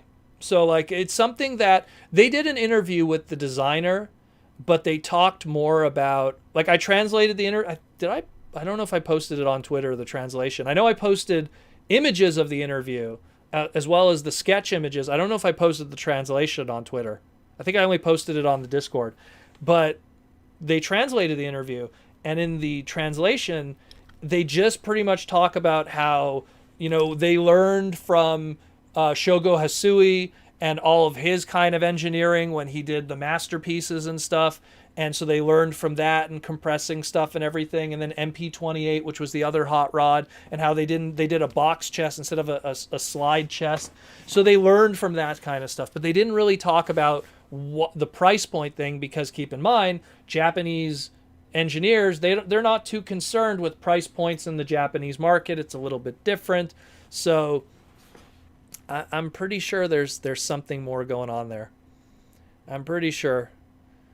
But we'll see. We'll see in the future. We'll see in the future. I'm pretty sure when we finally get back to a normal world and we could have conventions again and everything, I'm pretty sure we'll be able to ask those questions to designers and the people who are in charge of pretty much deciding price points, you know, rollouts, like, you know, for these 4 deluxes, these 2 Voyagers, these 2 leader class. We'll probably get some kind of a more complex answer. That's the one thing I miss about BotCon so much, is those were the kind of stuff that I always found very fascinating, and people never really cared about those questions, but it's those kind of questions and those kind of answers that help you understand why we get what we get in Transformers. You know, so many times people go like, oh, why did we get this toy? Why was this figure this size or this price point? There's a lot of times you could only find out those answers. Proto, do you think Transformers are inevitable or depending on how Kingdom sells? I think we're not going to see anything Season 2 or Season 3 of Beast Wars characters until whatever the next gimmick is. Whatever the next series is. After Kingdom, we'll see. Obviously, if that stuff sells well, then we're going to see more of it. That's how Hasbro works. If something sells well, no joke, if like these guys sold better than everything, these decoy armors, the pretender shell, if these things sold better than everything else in Power of the Primes, we would have saw this in Siege. We would have saw that gimmick still in Siege. They just keep what does well. So we'll see. We'll see in the future. Do you think we will get Studio Series 86 Springer? I think so. First of all, I already feel the Siege one does an incredible job. What I think they might do is they might just take the Siege one, do little tweaks here and there, maybe change some paint apps, and put it out as a filler maybe. That's how I feel, because I think the Siege one is already pretty awesome. And the number one Springer fan in the world, David Cabal, who's one of my Patreon guys, he thinks it's easily the best Springer toy ever made. So if he says it is, then who am I to judge? You know, he knows better than me, even though I have them all. But if he says it is, then I agree with him. I want Beast Wars Neo Big Convoy so that Huffer can lift the woolly mammoth. You know what's hilarious? It's funny how, I forget who it was, someone posted it, but someone had Huffer. Huffer was talking, because in the first episode of the Dinobots, when they first appeared, War of the Dinobots, you have Huffer making a comment, you know, Dinobots, I thought you were supposed to make dinosaurs. And he's laughing at Ratchet and Wheeljack. And what they did was because he's packed with Ractonite, it's like, Dinobots, I thought you were going to have dinosaurs. And it's a dead dinosaur. So it's kind of funny that they're together, they ship together. I wonder if that was intentional. I don't know. Sometimes you get weird stuff like that. You really do. But yeah. What time are we now? We got half an hour more, guys, and then we're going to call it quits today. Once again, shout out to Symbiote Studios and Hasbro. Everything's backwards.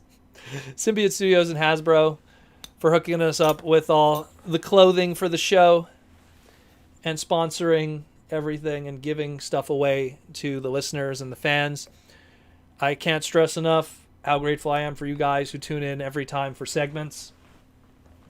And you like and you comment and you subscribe. Helps the podcast a lot. Keeps the podcast going. Keeps the podcast daily. Daily podcast. Every single day I will give you guys some kind of content. I try to fish it in between work and stuff. So thanks again for that. Hey Proto, I have a question. Do you, if Cyberverse Deluxe Soundwave is going to be a tall deluxe because he kind of looks big, also I think the actual size of Transforming Laserbeak, or is Prowl small? I don't know. It's hard to tell. I mean, if you're basing it off of the size of the standard boxes, that's probably the only way you can really tell. I mean, let's pull it up. Let's pull it up. We'll pull it up again. Where are we? Wave 2. So, I mean, you know, look, this is the RC box. RC is pretty tiny, you know, so it's, he looks beefy. I'll say Soundwave looks beefy. Definitely has, like, you know, but maybe he's beefy because that chest has to open to put Laserbeak in there who transforms. It's a possibility. That's pretty cool.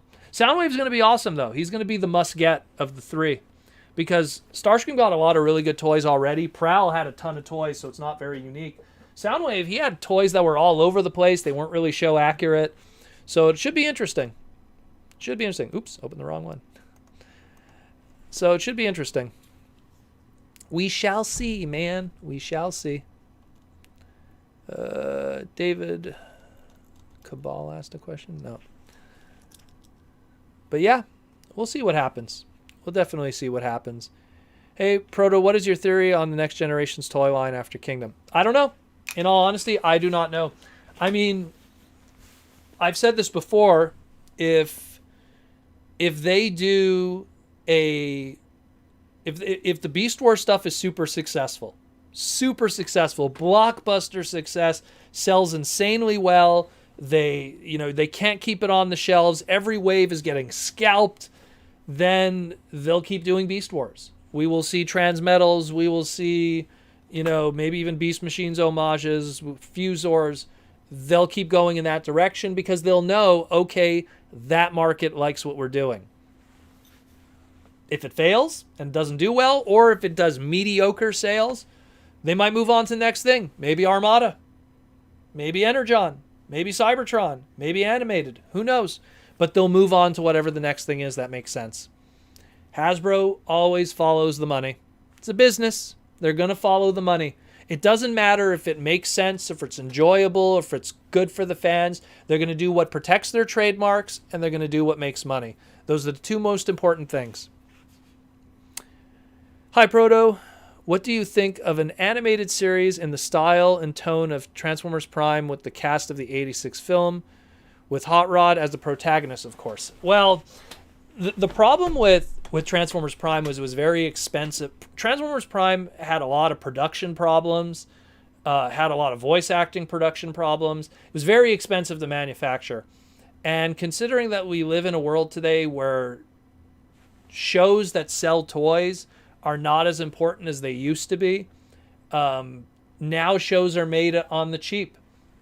You know, think about it. A lot of the very popular shows that don't really exist to sell toys, if you ever notice, they also have some of the most simplest animation.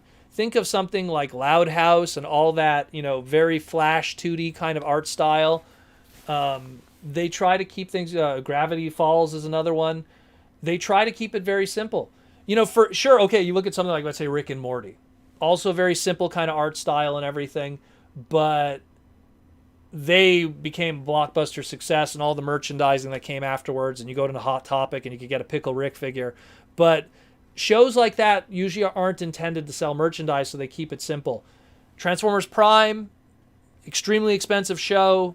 Toy sales were not too bad. What really hurt Transformer Prime was toy sales in Japan, and the ratings for the show in Japan were abysmal to the point that the show got canceled. So it's something where, would they want to return to high fidelity 21-minute episodic CG of 25 episodes to 13 episode seasons? I don't know. I would like it. Don't get me wrong. I would like it because we'd have good long content. But there's a reason why Cyberverse was these little 10-minute bite-sized 13 episode seasons that really were made on the cheap. The animation is not as complex or you know, well done as Transformers Prime, unfortunately. That cel-shaded animation's a lot easier to do. But yeah. Speaking of which, where the heck is Armada Optimus Prime? Waiting for an anniversary next year. If you were going to release a Armada Optimus Prime and 2021 is going to be the anniversary year for Armada, celebrating 20 years of Transformers Armada. Imagine, Armada will be 20 years old in 2022. That's when you're going to release it. And you could probably have a whole line of it. You could probably have a whole bunch. You could probably tool a Megatron by then. Some mini-con sets. Give us a Star Saber sword. Who knows? Why they hate it in Japan? Why not Japan like it? Sound Blaster Studios. They didn't like the show. A lot of people speculated because the time slot that it was in was up against a lot of other popular stuff. There was the exact same time slot it was in. There was another show called Gyrozetter, which was another kind of robot kind of base show. I think it was done by Konami, if I remember correctly. And it had way better ratings than Transformers Prime. So clearly people were switching the channel to Gyrozetter instead. And I think Gyrozetter is a little of a better show in my opinion. A lot more fun in terms of... Toys are terrible though, but the show was fun. As much as I enjoyed the news and images we got this week, I'm still waiting for some clear images of the Titan-class arc. Any idea when we will get some of them? A lot sooner than you think, Orlando.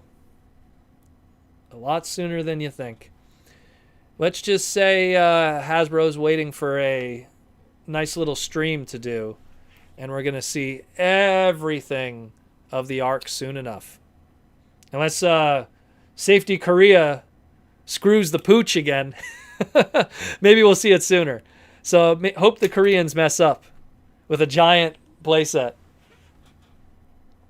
Protoman, what is your opinion of Armada Starscream as a character? Love him as a character. Love him, love him. I always used this back in the day. I was like, you know what? He was like the Beast Wars Dinobot equivalent, where he has this hard edge because he was once a baddie, but yet he has this soft edge for multiple different reasons. And, you know, Beast Wars Dinobot dies because he wanted to protect the humans and stuff and everything and, you know, be a warrior. And in the case of, you know, Starscream in Armada, or Micron Starscream, he just wanted to protect the kids. He really had feelings for Alexis. You know, he had the little scarf around his Starsaber sword.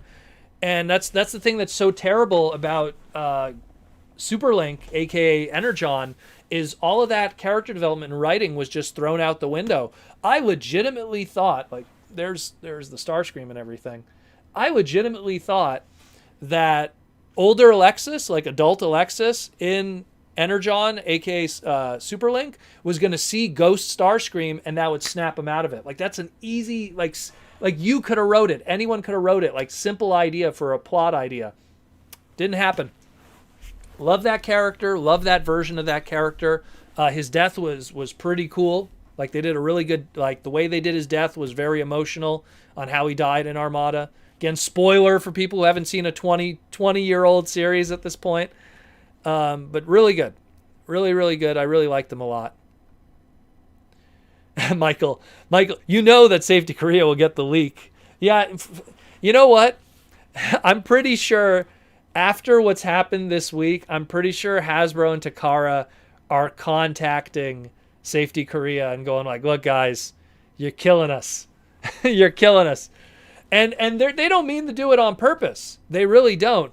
It's just, if you visit safetykorea.kr and you go to their website, it's just this massive archive, like this huge archive of, hey, here's the toys and if they're safe for your kids or not. It's just this giant archive.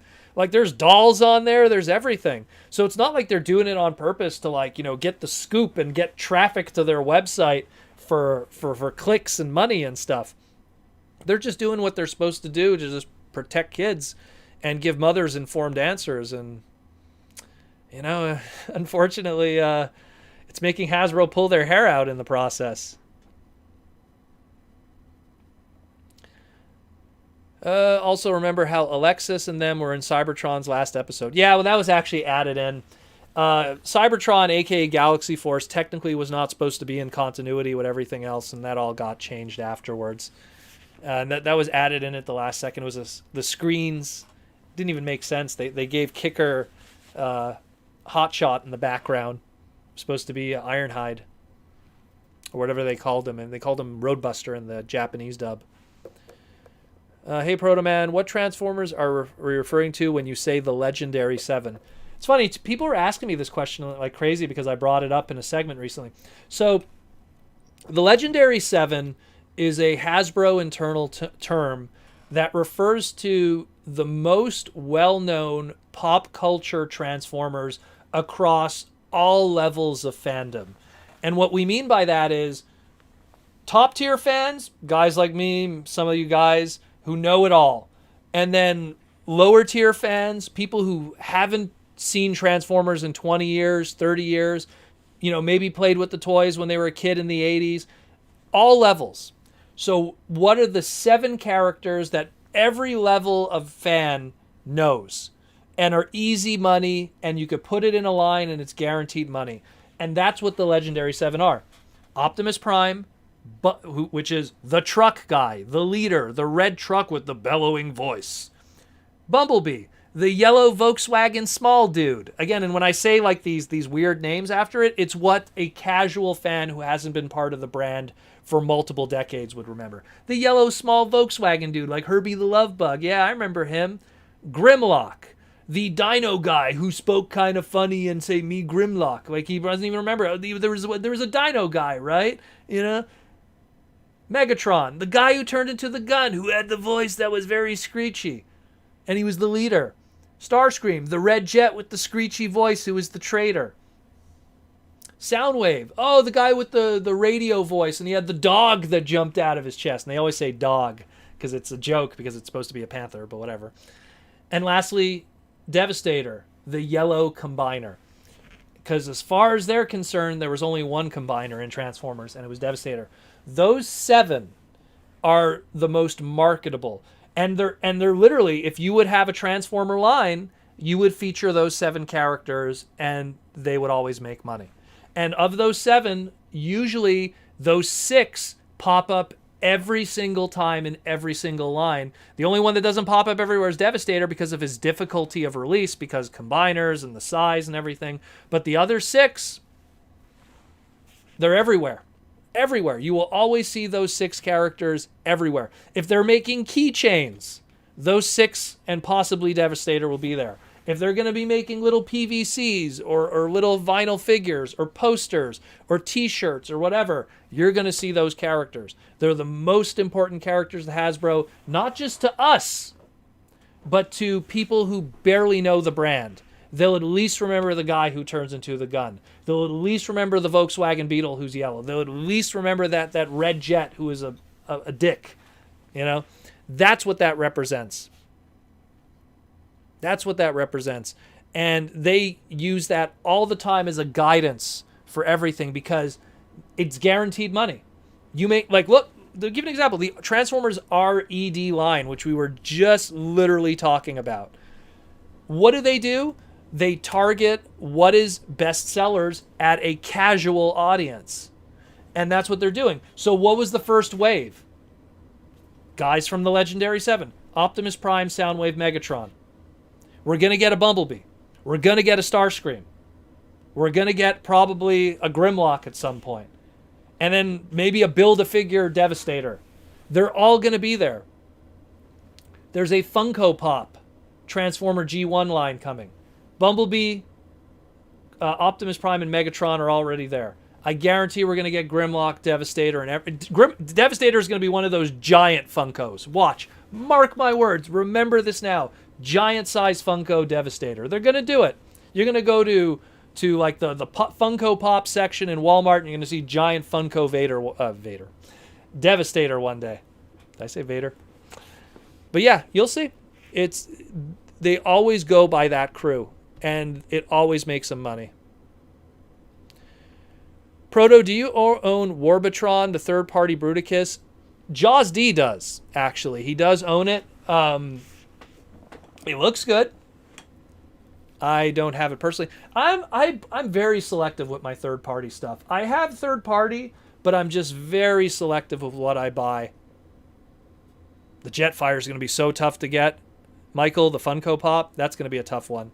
That's going to be the one that's going to be stupid in the secondary market. I just know it. I'm going to see people paying like $50 for that thing. Watch. The cores for Kingdom will also show the Legendary 7 plus Rumored Core Soundwave. Exactly. Elves Bleed. You know exactly what I'm talking about. That's the thing. All you have to do is look at Hasbro and how they function, and those characters always pop up. The only reason why Devastator of the 7 just doesn't pop up because of his difficulty of how you put him in there. But when they have a little figure or scale, doesn't matter, they'll throw him in there. They're going to do a t-shirt. They're going to do something. You could throw him in there every time. Look, my favorite Transformer character of all time is Hot Rod. But he's not part of that 7. He's like second to third tier. You know, he's probably moved up to second tier, but at one point he was like third tier. Like I would put like Jazz, Prowl, I'm trying to think of a Shockwave. I'd put a lot of guys above Hot Rod in terms of the tier list of important characters for marketing. Hot Rod is not on there. Hot Rod was the 86 movie, and then a very unpopular season 3, and then a whole bunch of Japanese stuff that the Western market never saw. And then when you get to Beast Wars, nothing in Beast Wars. When you get to Car Robots, Robots in Skies, nothing in that. You get to Armada, you get some homages in color schemes. Then you get to Energon, you get a Rodimus appearance, which is limited. So, like, he doesn't really have a huge impact on the grander scheme of things. He's lucky that he's in the 86 movie. The 86 movie is what made Hot Rod known. And I still love that character, but it is what it is. Transformers: The Legendary 7, doesn't it sound like a cool animated series title? I wouldn't be surprised if that maybe... It sounds like a Kung Fu movie, doesn't it? The Legendary 7. Like a Wu-Tang Presents Kung Fu movie. I wouldn't be surprised. That term, the first time it was ever used, was used in 2001 when they were deciding on the trademark names for different characters for car robots in the skies, when it was being ported over here, because they could use those names later. Because after years of Beast Wars and Beast Machines, now we're going to use all these trademarks that could be used in the future later on for other G1 product. We got, so that's why we had one of the construction Autobots from Robots in the Skies called Grimlock. Get that trademark. Keep that trademark, because at the time they used it for a Beast Wars character, but keep that trademark, You got to get all of them. And then we got Devastator in Energon. Get that trademark. Bumblebee finally came back after all those years too with the movie. It's a whole business side to it, unfortunately, that a lot of people don't get to understand. But when you do understand it more, it gives you such a clearer picture. And I always use the term the crystal ball. It gives you the crystal ball, and you're able to kind of figure out more what's going on. Do you think Hasbro will release more JG1 TF characters? You know what? John Warden said he was going to do that, but we never saw anything. So, I mean, he says that they were going to do something. But yeah, nothing yet. We got those Dino cassettes, which, I mean, that's good because that killed that market and made that cheap again.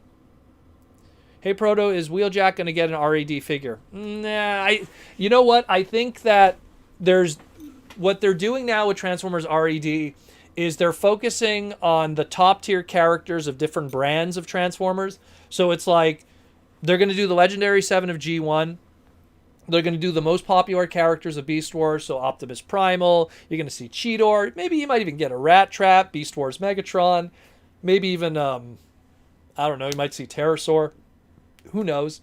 And then they're going to do, look, they have Transformers Prime. So we already have RC.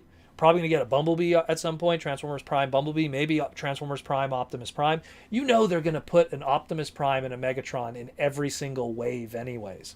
Whether it be a repaint or a Optimus Prime-like character. And then the same thing. They might go to animated. They might go to, Cyberverse. They might go elsewhere. But they're going to constantly stick in popular characters of each brand. Wheeljack, he's in that second tier. So I have nothing against Wheeljack. It's just he's in that second tier. And when you have limited spaces, like I think like these are like 3-figure waves. That's how they do it. When you only have 3 figures per wave and there's tooling and engineering costs and stuff, they want to make sure it's those characters that sell the best because they're not aimed at us. They're aimed at a more casual fan base. RID will probably do the Bay movies. You know what? We got RED toys of the Bay movies. They were called the robot replicas. I have a whole bunch of those. The robot replicas were RED toys before they were RED toys. Those came out like in 2007, 2008, 2009. Michael says, for Transformers RED, I think Hasbro wants to do something different that covers action figures. It's because Hasbro is doing... Look, they have huge success with the Marvel Legends line, 6-inch. They have huge success with the Star Wars Black Series line, 6-inch. They already are trying to now go into other markets of a collectible kind of nature, what they're doing with, say, My Little Pony. They're creating vinyl figures and crossover stuff. They're aiming stuff at a more casual market so you could just have a figure sitting on your shelf. You'd be like Funko Pop makes millions of dollars, but they don't make millions of dollars off of hardcore fans. They make millions of dollars off of people that want to just have a Baby Yoda figure in their office because they saw one episode of The Mandalorian and they thought she was cute or he was cute, the baby. It is what it is. So it's something that it's gonna take a while, unfortunately, for that line to really turn around and start putting out obscure characters. Because trust me, wouldn't it be cool to get Alpha Trion, Autobot X, Transmutate? I'm trying to think of some other like really weird ones. DevCon, maybe like a Build-A-Figure Unicron or something. they're not going to go that route yet. They're going to do the hits, and then they'll do the small stuff afterwards. Hey, Protoman, where do you rank Shockwave in terms of nobility? Oh, notability. Nobility. It's like, what is he? Is a knight? Shockwave is up there with the hardcore fans, but a lot of people don't know Shockwave in terms of like his mainstream attention. But Hasbro loves using the character because he's just one of those characters that are very versatile, and you could kind of put him, because he was a slavishly loyal character in one continuity, and in another continuity he was kind of a traitor and a very smart, backhanded kind of scientist character. And so when you have those two polar opposites, he fits in well whenever you do a series where you need that kind of character. Animated have him super loyal, and other versions have him where he's kind of has his own agenda. So whether it be the Marvel comic books universe or otherwise. So it's something where it's not that he's well known to the mass audience. It's that he's one of those characters that you could always stick him in somewhere, because you always need a scientist against Wheeljack. You always need that. Sometimes Soundwave could fall into that too. You can make Soundwave a scientist in certain continuities, or like a Scorponok or a Tarantulas kind of character. Shockwave falls into that category. Transformers RED, Michael says, I would love to see all the baddies from Transformers Zone. Well, I would love to see that. If someone told me, look, I have the Wonder Festival exclusive Transformers Zone Diatlas figure of Revoltech. It's extremely fragile, but it's beautiful looking. It breaks like nothing because they used terrible garage kit plastic, but it was amazing. And I love that figure because it's Diatlas, who's such a cool character with Sonic Bomber and Roadfire and the Moon Raider and Zone Base and all the cool characters. I love those guys. But would they be in this line? Hell no. Hell no. What I want not necessarily is what's good for business. And the moment people understand that, they're able to understand what's going on with Hasbro. Very cool that everyone has their favorite version of the character, while Hasbro Pulse, they might make an action figure. Well, it really is what is popular. You're a business. You're going to do what is going to do well, You got to do what's going to do well. So we got 4 minutes, guys. 4 minutes left in the stream. Just want to say before we're done for the day, again, thanks for everyone who came by. Thanks for everyone who supports the podcast, who, likes, comments, subscribes, who joins, who's part of the Patreon, who shares our videos with everybody. Thanks again, everyone who helps out with this. We do hard work here doing a daily show. But I'm grateful for everyone who turns out. Look, the reality is we're like the #1 Transformer podcast in the world. We have the numbers, and it's thanks to you guys. I do one segment and we get more views and traffic than anyone else. And it's thanks to you guys who show up and enjoy what we do here. It's really awesome stuff. And that's why, again, Symbiote Studios, well, if you want $10 off, go to their website, symbiotestudios.com/store. Although if you go onto the thing, it'll bring you to the store. Use promo code on checkout, ProtoMass, Protoman and Xmas together, PROTOMAS, and get $10 off your next order. Thanks again, guys. Think about joining the crew. Help support the podcast. Join as a member. Join the Patreon. Patreon's another way to help too. Get some perks on the Patreon. Patreon's a little better in my opinion of the two. And again, thanks again for everything. As Michael said, it's all Prime. It's all good. And I'm going to go... I'm going to go open up some MicroMasters. See how that turns out. But yeah, thanks again, guys. And as always, like I say, roll out.